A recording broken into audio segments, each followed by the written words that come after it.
You're watching Leafs Morning Take with host Nick Alberga and former NHLer Jay Rosehill. The show starts now.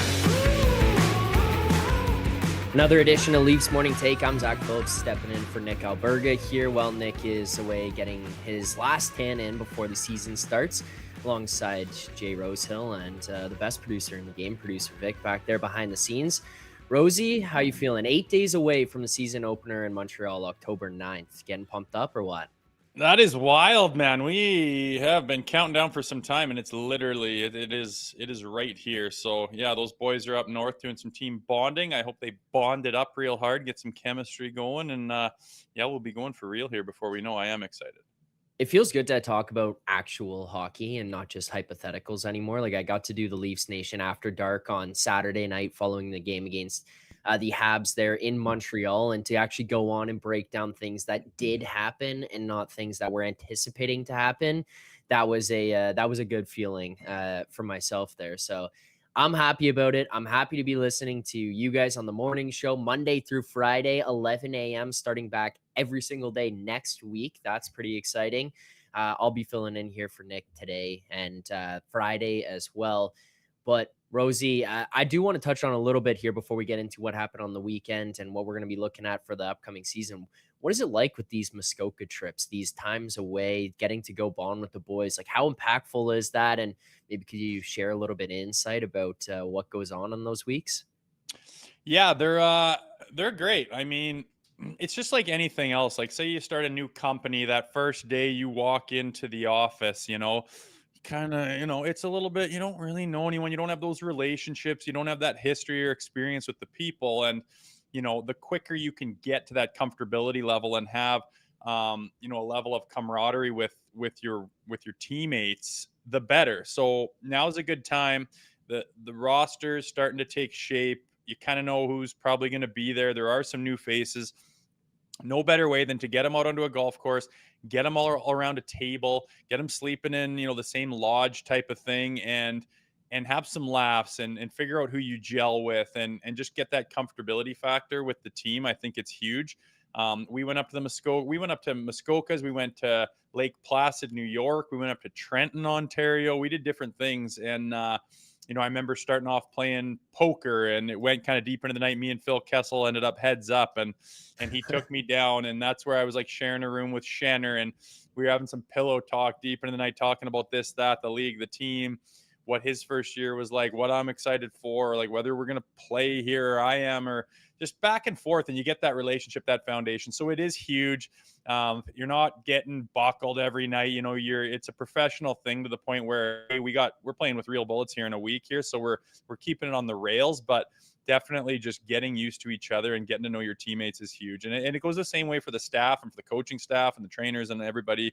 Everyone's on the same page with that. No disrespect to Trenton, Ontario, but not quite Muskoka or Lake Placid. I don't know. We were doing like firefighting exercises. We went to the airport, and okay, we were pulling bodies like mannequins out of a fuselage that was on fire. We were using their tankers and their engines and everything they'd use in a real life scenario. We were cutting up cars with the cutters and spreaders, and then we had lunch with the whole crew. And it was pretty good little experience to go and do something that those guys do every day.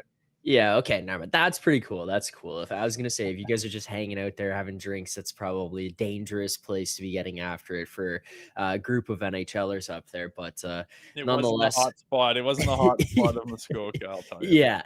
Yeah. Nonetheless, exciting experience for the guys out on the team. Hopefully, get a little bit closer and a little bit more acquainted before the regular season kicks off. And regular season kicking off for us here on the Leafs Nation 401 on YouTube and Leafs Morning Take, wherever you find your podcast. If you are watching right now and you haven't already, please make sure to hit that like button, subscribe here to the channel. Rosie, I feel like there's a lot of people out there who have been waiting to hear your thoughts, especially people who follow this channel, on what took place over the weekend. I had some immediate thoughts on it after the game. Just kind of broke down the fact that I didn't think it was an intentional play, the knee. I don't think it was intentionally malicious or dirty or anything like that. It's a bad play. It's an unfortunate play that takes place here on Patrik Laine, the Pare on Laine hit at the blue line. But I don't think it was malicious. That being said, I understand that Pare is going to have to answer. I understand he should have to answer. where are you at in terms of the kind of retribution that needs to take place? Do you think that this was a dirty hit? And then where do you kind of stand on what Xhekaj did and how he handled the situation? Because I was talking to a buddy of mine who's a Habs fan, and I said to him, I understand that he had to do something. I'm not really like losing my mind as a Leafs fan watching that, saying, what the hell is this guy doing, jumping him like that? But more the takeaway is ultimately just like, okay, dude, you can't do that. I understand why you did. I understand the wires crossed, but you can't do that. Well, let's start off with the hit. I mean, for the people saying it's malicious and intent to injure, like give your head a shake, right? Watch it in full speed mode. It happens so quick. This kid's not used to the NHL level, especially the speed of some of these players coming down on him. He's caught flat-footed and he's trying not to get blatantly beat. He's not trying not to by throwing his leg out there. Look how wide Patrik Laine's legs are. Like, Mhm. are you telling me that entire swath is now yours where no one can come into there? That's you're putting yourself in a tough position. Sometimes you can go wide legged and you can kind of hang one leg out and lift it off the ground, not have the weight on it, but he's planted on both feet as wide as can be, going straight through there. I'm sorry, but that's not all your ice.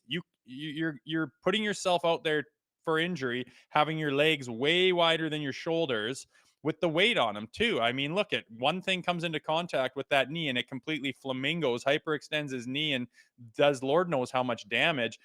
That's not all your ice. The kid's not trying to blow your knee up. The guy just came right through the same piece of ice that your knee and legs are widely occupying, and an unfortunate thing happened. So I'm sorry, it wasn't dirty. It's unfortunate. If you're coming in across the line with that much speed, with your legs that wide, with weight on both of them, you're risking that injury. And it's not like I'm pointing the finger at anybody, but that's an unfortunate play. And the reason it was is, your legs are that wide and the guy's trying to get a piece of you, not a piece of your knee, just a piece of you, not let you around him. Well, there's a huge amount of room there from your torso to the end of your skate that you're occupying with that wide-legged stance that tends to be dangerous. I'm sorry. It wasn't malicious or anything of that nature. It just simply wasn't. It was an unfortunate play. As far as Xhekaj, I mean, you see Pare going and finishing his check on another guy trying to break the puck out right there. I don't know if Xhekaj was going to go right after him or not. And then he kind of said, enough's enough, and went after him. Was it aggressive? Yeah. Was it a bit over the top? Sure. Did he care as much because it's preseason? No, he didn't. Did you rack up a 7-minute, power play for the other team? Is it detrimental to your team? No, nobody cares in power play. So he went to send a message. Sometimes you don't even see exactly what happened. You didn't catch the play. All you know is Laine's down, Laine's hurt, the bench is on their feet. Everyone's, what the hell was that? Everyone's going, and you feel like as an enforcer, your job is to go and like kind of take care of that guy and make sure the message is sent. You do not mess with our superstars. So I'm okay with it. What I didn't like is how he's sitting there feeding the guy and how many Leafs are just standing there watching. Like, it's exhibition. Who gives a shit? Go fly in there, 3 guys, grab him, pull him to the ice, make a little melee out of it, and just let it be known that, hey, you're going to come after a guy like that in that fashion, like completely jump him. You might have some guys to say, I'm going to be in there too. So I was disappointed by that. Yeah, that was the thing that kind of was like a little bit too far for me, was just jumping him, continuing punching him all the way down to the ice. Obviously, I do think Pare has to answer there. And it's a situation more for me, very similar to what we saw with Foligno and Perry after Tavares got hit in that Montreal series in the playoffs a couple of years ago. Perry's knee hits Tavares. It's accidental. I don't think there's, I mean, aside from a few sickos sitting in the dark corners of the internet, there's not really anybody out there who actually thinks that that's an intentional or malicious play by Perry. Foligno still goes out there and says, hey, you know what? This happened. You did this to our captain. You're going to have to answer. And Perry says, yeah, okay, that's fine. Like it's just part of the game. It's something that we all understand is going to have to take place, going to have to happen. Pare should not have responded the way he did, I don't think, in that sense. I mean, whatever. Maybe he looked and went, holy shit, I'm not fighting this guy. I'm going to get my lights beaten out. And then Xhekaj kind of has to have some understanding of, hey, he's not going to go here. I can't continue this the way that I'm going on this path. But I mean, you read some comments online, you'd think that Pare should be suspended from or banned from playing hockey for the rest of his life after the incident that took place. And then you read it the other way from Leafs fans, and it's like Xhekaj should be expelled from the game. So maybe we could just meet somewhere in the middle, and both guys shouldn't have done what they did. Yeah, I think so. I try to look at it with no bias. Like I really don't care what team you're on or anything. I look at it as a hockey play with two hockey players.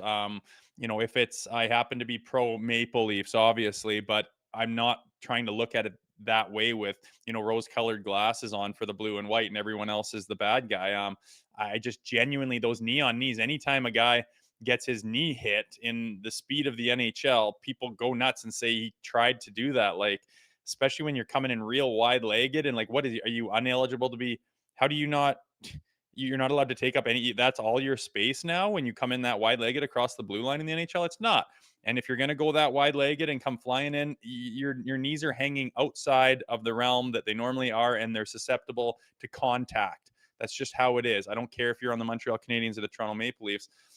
And with jumping a guy like, again, I don't think that would have quite been the response had it been regular season where it mattered. I think they reward a 7-minute power play. He's fined. I don't think that he goes quite that hardcore if it's regular season. Usually preseason, you can get away with Gong showing it up a little bit. He wanted to send a message, but I would like the Leafs to stand up for themselves a little bit more. I know he's not that style of player. You look over and it's Xjekaj, but instead of just getting ragdolled and pummeled, why don't you give him a couple shots in his face, lock up in a headlock, and then banana peel it and fall down with him, and then all your buddies will be in there for you. That's the way it should go, but not everyone thinks that way. I'm not all over Xjekaj. Some guys thinking, like you said, needs to be suspended and all that. No, I mean, it looked pretty nasty, but none of those punches were landing. He didn't hurt the guy. He didn't do any damage. He just wanted to send a big old message. He did, and I think it was extra emphasis on doing so because it was exhibition season. It really didn't matter what came of it.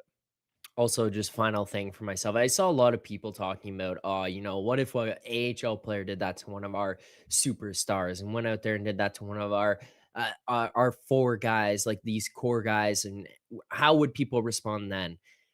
Understood, but also here, come on, like Patrik Laine also has not been a superstar for 7 years. I mean, he's a really good player. He's not a superstar in the league. He's what Habs fans would hope would return to being a superstar, but kind of just has not been. And obviously, you're going to go and defend a player no matter what caliber they are. If they're your teammate, especially in preseason, you see that happen.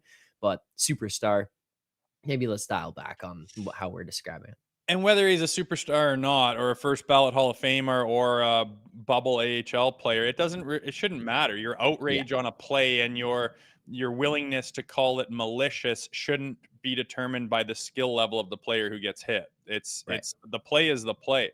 You could black out their numbers and their faces and their names and just look at the play, and you should say, well, was this a bad play or not? It doesn't matter who it is. If it's your star player or your superstar player, is it more detrimental to your team? Yeah, sure, but that's irrelevant. You can be more disappointed and saddened and frustrated by it, but that doesn't mean it's more likely to be malicious just because it was a lesser player against a star player. That's part of the problem with these people getting so outraged and don't act like Leafs versus Habs doesn't play a factor in it too. And like I said before, I try to look at it from an unbiased opinion, whether it's a Leafs player, a Habs player, whoever it is, skilled, non-skilled, AHL, contract. I don't care. I'm looking at the hockey play. What happened? Was it malicious? Was the guy deeply in the wrong for doing what he did? Was it dangerous? Was there intent? And I just don't see it on this play whatsoever. As far as the rest of the game goes, Leafs win that one 2-1. They go to 2-1-1 so far here on the preseason, We're which I keeping mean, the record in obviously, preseason. Hey, hey, it comes up when you go to the box scores, you go to all that stuff. The record comes up. Nick I sent me over understand. a rundown of what you guys have done in the past couple of times, and he had the record in there as well. So wanted to make sure I threw it out. Yeah, keep it consistent, Rosie. Show to show, keep it Hey, consistent. it's worth mentioning. It's worth mentioning, but I am excited to play with real bullets here and be done with this preseason stuff. Although it's fun to watch real hockey. So there you go. The Leafs win that one 2-1. I thought Dennis Hildeby looked really good, made 26 saves and 27 shots. The last goal that goes in, I mean, it's going to be very difficult for him to stop that one in any case. Extra man for the Habs. Beautiful pass across, backdoor, tap in, like that. That's the way she goes. He doesn't even have a stick in his hand at that point. I thought the penalty kill looked really good. The special teams there looked really good. Just the way they play, the way that they conduct themselves. 7 for 7 on the night. one of my favorite things here, Rosie, is also been watching the clips that are coming out of New Jersey. And again, no disrespect to Sheldon Keefe. I don't think it has anything to do with him. I think he's a little bit frustrated with what he's watching out on the ice. But the contrast between Sheldon Keefe and Craig Berube behind the bench, Keefe is looking tired, annoyed, upset at different points in time, and Craig Berube looks mean and very, very intense on the game, which is just kind of it's like a nice little refresher from what we've seen in the past. I mean, has nothing to do with their coaching and their ability to drop an X's and O's or anything like that, but just kind of a little bit of a change of demeanor behind the bench is nice to see. Yeah, demeanor, attitude, just an overall vibe in the locker room at practice. I mean, it is very apparent who your coach is when you're playing on a hockey team. And I mean, from our point of view, we only see him behind the bench during a game, and then we kind of see him in his interview afterwards, which is a very controlled, contrived, look that he's given out there. But when you're on a hockey team, and every little meeting he says, when he's hanging out around the coffee pot, when he's walking into the gym talking to guys, pulling guys aside, when he's the way he approaches video and practice, and how he gives his speech in the intermissions, like it's all this it creates an identity and a path and an understanding of what you want these guys to be. And we've talked about it forever. Like, why isn't this group winning with their skill set? And you're dicking around with lineups and stuff like that, and the players are who they are, but for whatever reason they're not responding and not getting to that mountain and not getting over that hump of failure when it matters. And it is my hope that this change, which is a pretty big change, changing your head coach, creates that environment that allows these guys to do the right things and to play the right way and have the right mindset and the identity that's going to get them further. And so far, when you talk about the power play, like how does that happen last year? It's got to be a mental thing. It's got to be a vibe thing. And it's just unexplainable. And sometimes you just have to change something for the sake of changing it. And I think it was time to change Sheldon Keefe. I think, you've got yourself in a position where you can only make so many changes with the roster. So to change to this new coach was a no-brainer for me. And I'm, it's too early to say, but I'm thinking that it's going to, sway things and make things look a little bit different, whether, you can pinpoint what that is or not. I'm hoping that, a change that is that drastic makes the difference in this season. And we see, kind of a different, I keep saying identity, but of this team where they're prepared and they can fall back on, their background and their foundation to have the character to go deeper, obviously, in the playoffs. And that's my hope with this coaching change. Yeah, it's one of those things where maybe they're the exact same caliber of coach. Maybe they are just if you were to take how they draw things up, how they see the game, whatever, it's the exact same.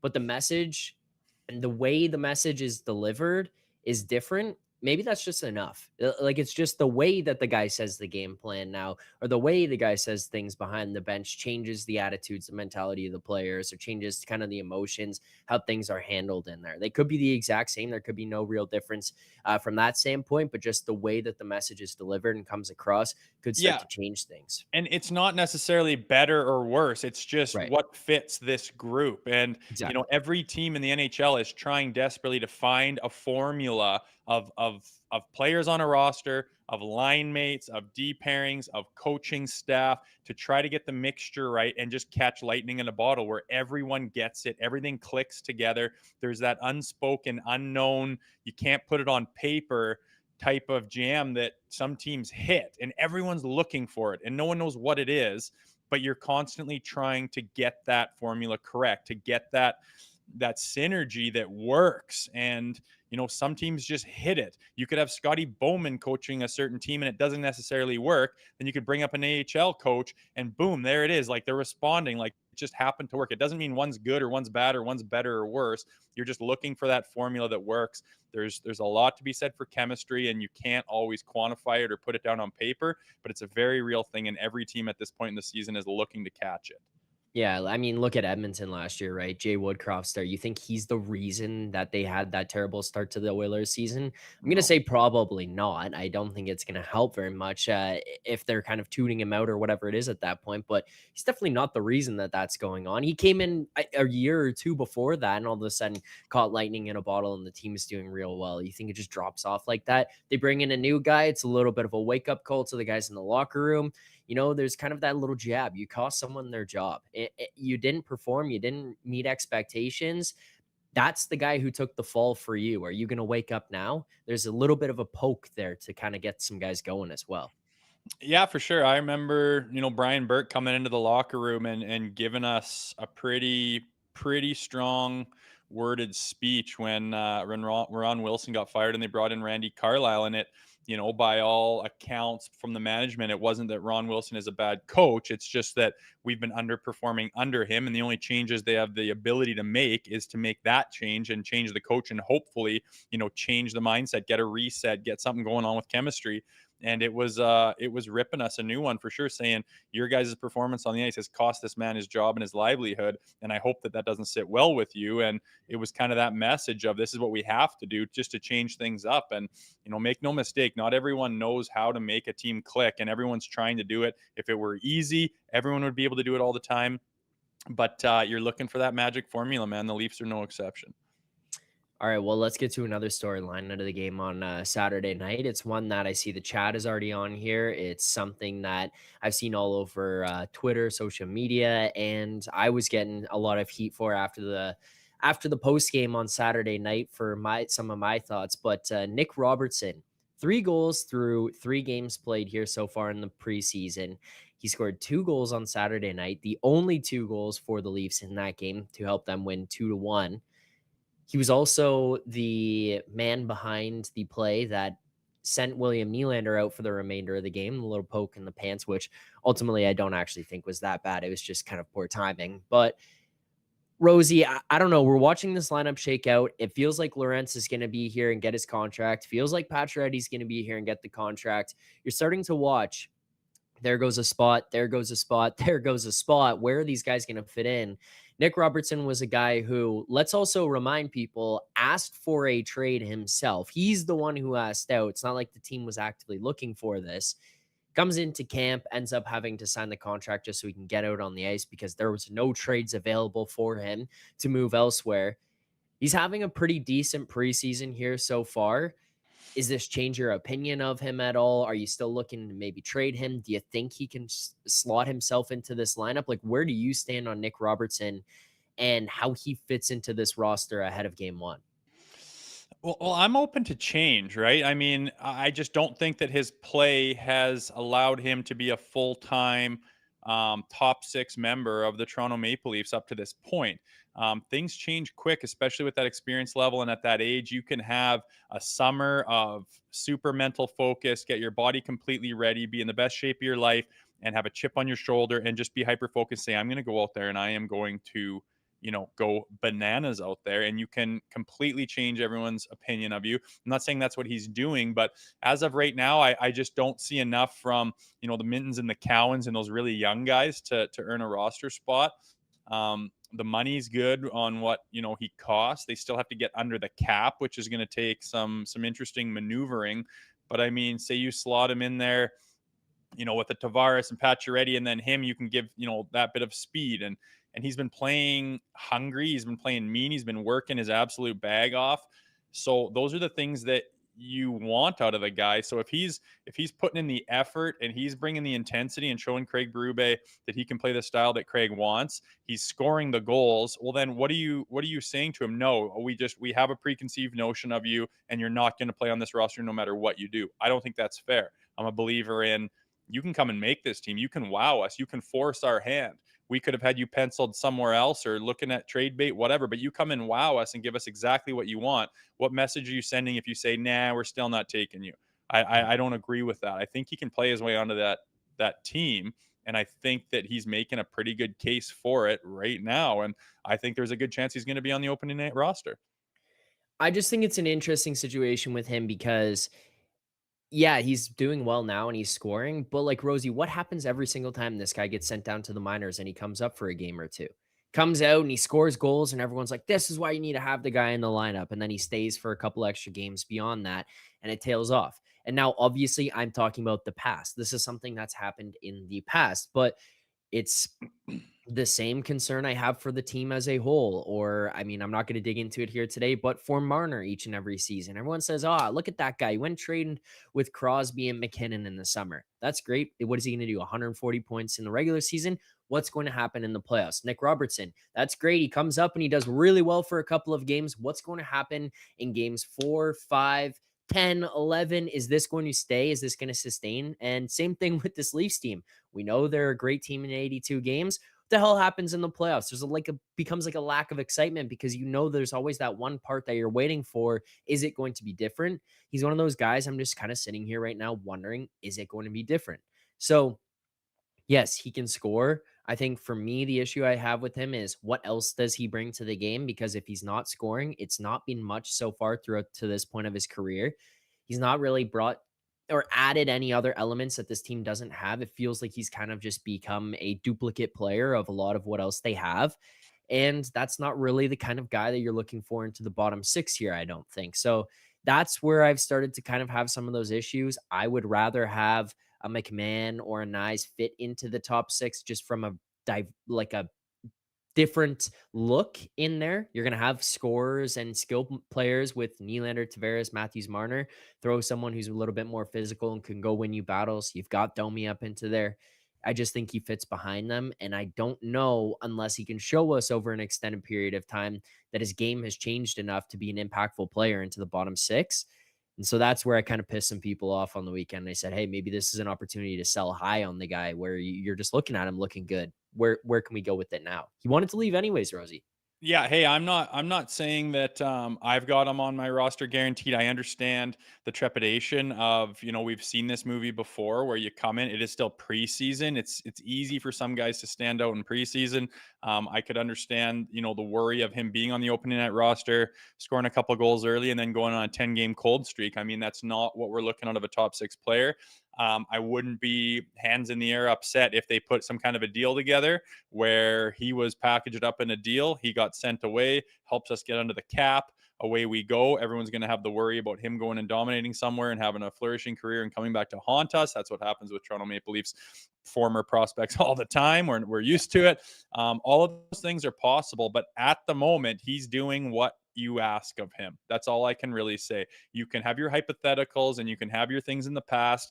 Things change. Maybe they don't. We don't know. No one's got a crystal ball. But all I'm saying is that right now, there's no reason to have this guy penciled outside unless you're just still bitter about him not being the perfect player in years past. And like I said, people can change, players can adapt, players can get better and get over the hump and have a huge summer and mature. And it looks like, he's doing everything he can to say, I'm ready for this. Nothing's really written in stone, but as of right now, Nick Robertson is doing what he's being asked of, and they're probably going to judge him right now on that. What have you done for me lately? And, there's a chance that he's just pumping his stock up too for other teams that are realizing they don't have a player like that. They need a player like that who's under $1 million salary. All of a sudden, he's got his stock up and he's on people's radars and we can package him in a deal. That could very well happen. I wouldn't be up in arms about it. But all I'm saying is that he's doing what he's being asked to do at this point in time. Yep, I think that's completely fair. People can change, players can change and develop, and he still is young, so hopefully we can see that. But I just would be a little bit cautious in people watching him and saying this is who he is now, a guy who scores a goal every single game. Yeah. Like You got to be realistic, and I understand your trepidation in that. There's good, legit reasons to be worried about that. all right. Well, you talk about people changing, players changing. Feels like here, the more things change, the more they stay the same. William Nylander had been getting some opportunities at center, and we've made jokes about it before. I hear you guys in the morning show talk about it all the time. Oh, well, we're getting new lines, and we'll see how long that lasts. Will it be a shift? Will it be a period? Will it even make it through the game? And William Nylander back at right wing and skates the other day out there in Muskoka. When Berube was asked about it, this is from David Alter. He said, Berube, I'm flipping Nylander in and out of center at practice today. it's a work in progress. It's the way I put it. It's not easy to just switch it over and play center. It's a lot more on your plate. I think he's done a pretty good job. Again, throughout the season, it'd be nice to have a right-handed face-off guy. We don't have one, so it'd be nice to have him. Willie will keep working on it. And when Nylander was asked, he said, it's no big deal. It's no big deal. Wherever I end up playing, it doesn't matter. Rosie, what do you make about the short leash on William Nylander at center and just the quick little experiment they had there? Well, I don't know if it's over. I don't think it is over. I think there's some guys that are out of the lineup right now, so they pencil them in where they can. So I think that could be typical Toronto Maple Leaf media making it a bigger deal than it is. You got to fill spots, and Willie's capable of playing both. I'm going to judge it after the first 10 games of the season. If they gave this a legit chance, or if they quit on it early, or if it was not worth pursuing anymore. I'm not going to do it now. Again, I think when you look around at the bodies that are in and out, there's reason for him to kind of be in a different spot right now.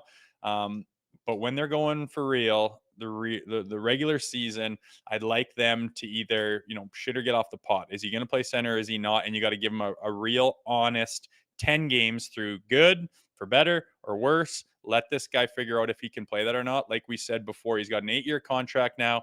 Now's the time to figure out, is he going to be that positional player or not? A lot of people say if you can get him to work at center, it makes you so much deeper. It opens up a whole lot of opportunities for you. There's reason to give this a good, honest chance.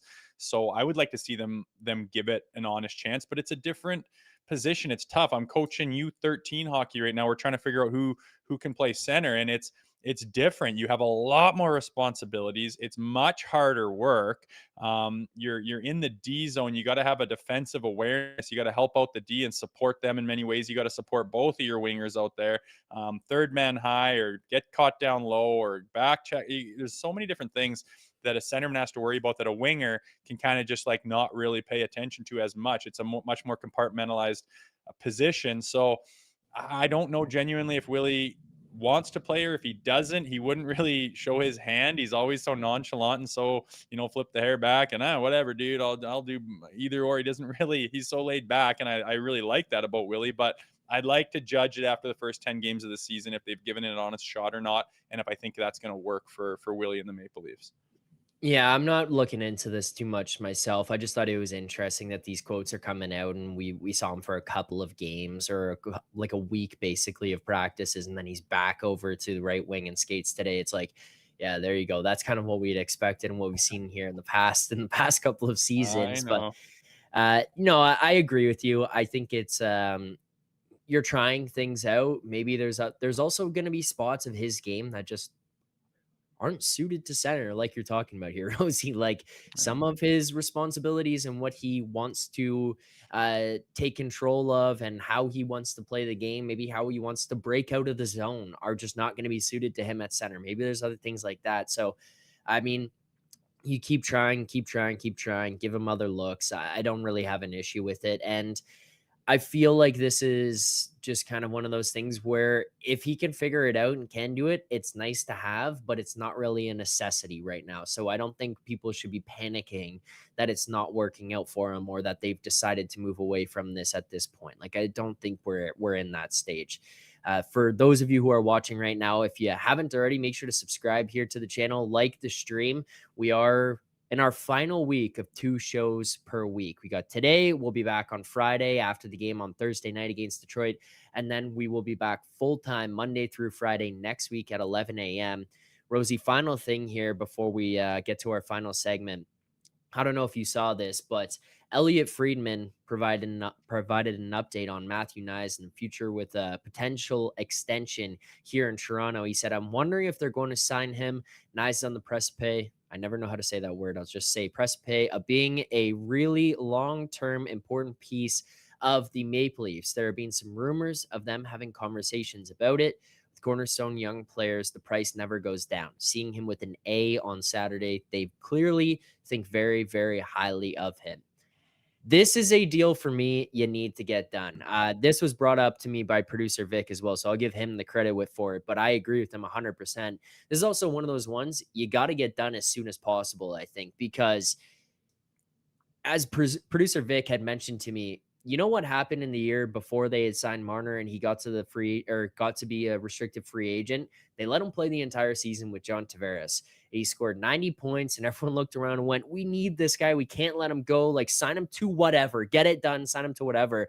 Matthew Knies is playing on a line with Austin Matthews and Mitch Marner this year. Yeah, he didn't put up that many points last year. Look at him in camp. Look at him, the way he's playing him and the kind of steps we're expecting him to take, the level of maturity, how much bigger he's got, stronger he's got. I'm watching him in that game against Montreal on Saturday night, sitting there with a main takeaway. I've talked about it in the post game, like, this guy looks like a leader out there. He's 22 years old and he looks like he's taking control and saying, like, hey, get on my back. I'll play out here. I'll be the guy who's going to push people around and not take shit and stick up for guys. Like, he's doing all that kind of stuff.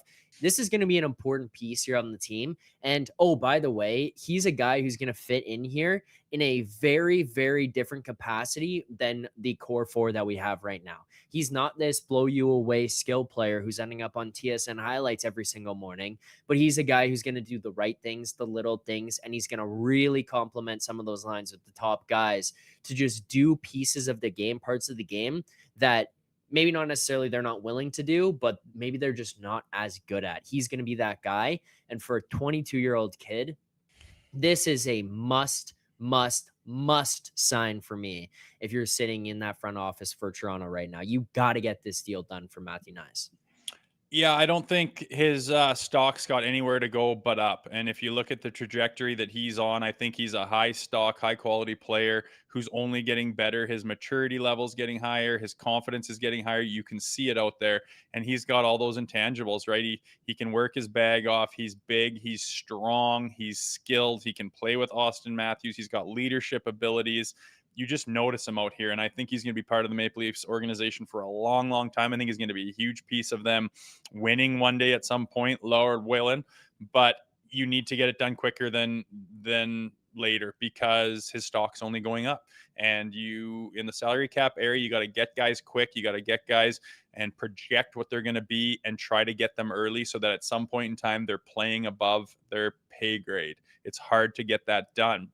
He's a guy I think you could do it. He's still in his ELC. He's still, fresh-faced young guy who's still learning his way. You can lock him down for a few years. I'm not sure what that term is going to look like or money, but it's not going to be this exorbitant amount of money with a restricted free agent. So I agree with you. He's going to pop off this year. We've talked about it on this show, the over-under with his points, and everyone's taken the over. I think that he's got the ability to finish, the ability to set up, the ability to create room. Playing with Austin Matthews, look out. I think this guy is bound for a big year. And if you wait too long, his stock's going to be high and you're going to have to pay primo for him, which is, every GM's nightmare right now. You want to jump on a young kid while he still is yet to be really determined where he's going to fit and try to lock him down if you believe and project that he's going to be a high quality player, which I don't think there's many people who can make a case for him not headed that direction. It's also one of those things where I feel like if you sign him to a contract now, even if he doesn't have that great of a season as we're anticipating, is his value going to be really much lower than what you'd potentially sign him for right now? I don't think so. I feel like it's one of those ones where the number can only go up. So you get the deal done now, you lock it in as soon as you can, and you're just comfortable with the remainder of the season. You've got him here for a long time. He's going to be here with Matthews and Nylander and be a part of the future. You don't have to worry about it anymore. The deal's done. You move on. He just looks like he is willing to do anything and everything it takes each and every season to get better for the next one. We saw him come in 2 years ago, made an impact right away in the playoffs, gets hurt, goes, trains like crazy in the summer, comes back, looks really good last year. Comes back, 10 pounds of muscle added to him this year. And if you're wondering where that 10 pounds went, look at his neck, Rosie. Have you seen that thing? This guy's neck is out past his head. He's just a mutant right now, but he looks really good, really strong. And I think he's a guy you got to get locked up. Yeah, he's one of my favorite guys on the roster. Since we interviewed him and I talked to him and I saw like, his maturity and his confidence. I was like, I like this guy, watched him play, love the way he plays. I think the sky's the limit for him. He's going to be on the Leafs for a long time. He's going to be a big part of it. I like everything about that kid. If I were to go get a Leafs jersey right now, it would be 23 Knies on the back, 100%. He's one of the guys on this roster that I am most excited about by far, and I would love to see him locked up long term. All right, well, let's get out of here with our final segment. It's time for the last call, brought to you by Bet365. Open an account with Bet365 today and bet on a huge range of markets. So whatever the sport, whatever the moment, it's never ordinary at Bet365. Rosie, I'll keep this simple for us. I mean, there's not too much that's going on in the NHL right now, preseason stuff. We talked about some futures and maybe some season-long points and all that kind of stuff. I'm going to give people a little tidbit to be looking for Thursday nights. This can include yourself there. I will be looking for any number possible on the Detroit Red Wings. I'm not going to lie to you. This is not an anti-Leafs play. This is not because I want them to lose, but let's be realistic here. You're going to have a game on Saturday night back in Toronto to close out preseason here. You think the big boys will play in Thursday in Detroit, or they'll play Saturday at home? Probably going to be Saturday at home. So save the roster for then. You're also going to have the team coming off this little trip to Muskoka. Now, I'm not saying that they're not being responsible and eating their veggies and that kind of stuff, but you laid it out for us there. You're going to be having some late nights, and I think it's for the best, and nobody really gives a crap whether or not you win the game in the preseason on a Thursday night in Detroit. So, you're going to have some of the young guys who are going to want to perform, but there's going to be a little bit of a lag maybe coming off this trip back from Muskoka. So Thursday morning, I'll be waking up, finding whatever numbers I can find available on Detroit. And that's not an anti-Leafs play in any kind of way. Fine. That's just a realistic, that's an I like money kind of play. That's fine. I don't mind that. You could also take the over if you think it's headed that direction. It makes sense. It makes sense. My only worry is, sometimes when that situation comes into play and you got these young guys, their last chance in, an NHL uniform, and they're putting their whole life and everything they've thought about the NHL on the line, and the level of intensity from the Leafs could be very high, and we'll see where it shakes out. But I don't mind the play as much as I never like to bet against the Leafs. I could see where you're going with that one. Yeah, I mean, that's just more, I'm just trying to figure out where the reasonable path will be for this team coming back from this trip, and as they head into that one with 2 more preseason games left to play ahead of game 1, 8 days away. Rosie, feels good to be back talking about actual hockey and not just hypotheticals anymore. But that'll do it for today's show. We appreciate everyone who tuned in, who liked the stream, subscribe to the channel. Rosie, appreciate it as always. Thanks for helping me out here as I fill in for Nick while he's away getting a tan and drinking and all that stuff. He's on his Muskoka trip, his final one before the regular season as well. Such a pleasure, Pig. I'm finding out about this guy. But hey, thanks for jumping in, sitting in that seat. Goes smoothly as usual, and I'm excited for that first After Dark show. I think I'm doing it opening night, so pretty pumped for what the attitude's going to be after that show, where we are going for real finally. Yeah, we'll talk about that more as we get closer and closer. We'll be back Friday morning, and then the full Leafs Morning Take show back to regularly scheduled programming. We'll be back the following Monday through Friday, 11 a.m. Thank you so much to everyone who tuned in. Thanks to the chat. Thanks to Rosie. Thanks to the best producer in the game, producer Vic, behind the scenes. We appreciate you guys all. Make sure to check us out on podcasts, wherever you find them. Leafs Morning Take. Thank you so much for tuning in. We'll see you guys back here on Friday. Make sure to check out more of our content right here on the Leafs Nation YouTube page. We got long-form interviews, we got clips, we got epic rants by Jay Rosehill. We simply have it all. And don't forget, you can find out much more at theleafsnation.com. Thanks so much for watching.